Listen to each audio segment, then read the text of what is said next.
Hello, my name is Benjamin Hart. I'm an American attorney and the Managing Director of Integrity Legal here in Bangkok, Thailand. As the title of this video suggests, we're discussing so-called fit-to-fly documentation. For those who are unaware, since the outbreak of COVID-19, Thailand has heavily restricted travel into the kingdom, and even where one can get in, one meets the requirements, the criteria under the differing visa categories which are currently permitted admission to Thailand. And those include, but are not necessarily limited to, business visas, O visas, elite visas under certain circumstances. There's also diplomats can come to Thailand, although they're not really covered directly under what we're talking here. Other official entrants to the kingdom. These type of folks can come into Thailand, but the two main ones, and medical folks who are seeking medical treatment are also high on the priority list.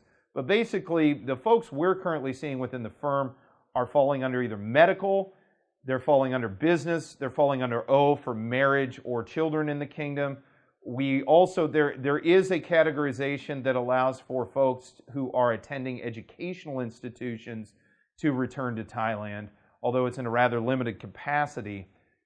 Under all these conditions, it's possible to come to Thailand, but you need certain ancillary documentation, and some of that is called fit-to-fly documentation. Now, we're going to go ahead and put this on screen. We got this from thaiairways.com. This is medical certificate for general passenger, and it states I, name of MD, is a certified medical doctor.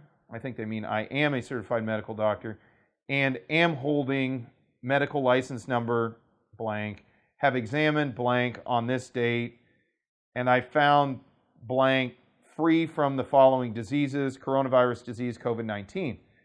In the past 14 days with evidence of negative testing for COVID-19 not more than 48 hours before departure. So this is a document that I would term to be one of these fit-to-fly documents. There's also another document which is dealt with sort of by the air carrier. It's called a T8 document, and in a sense it's an immigration form. It could also be classified as a public health form.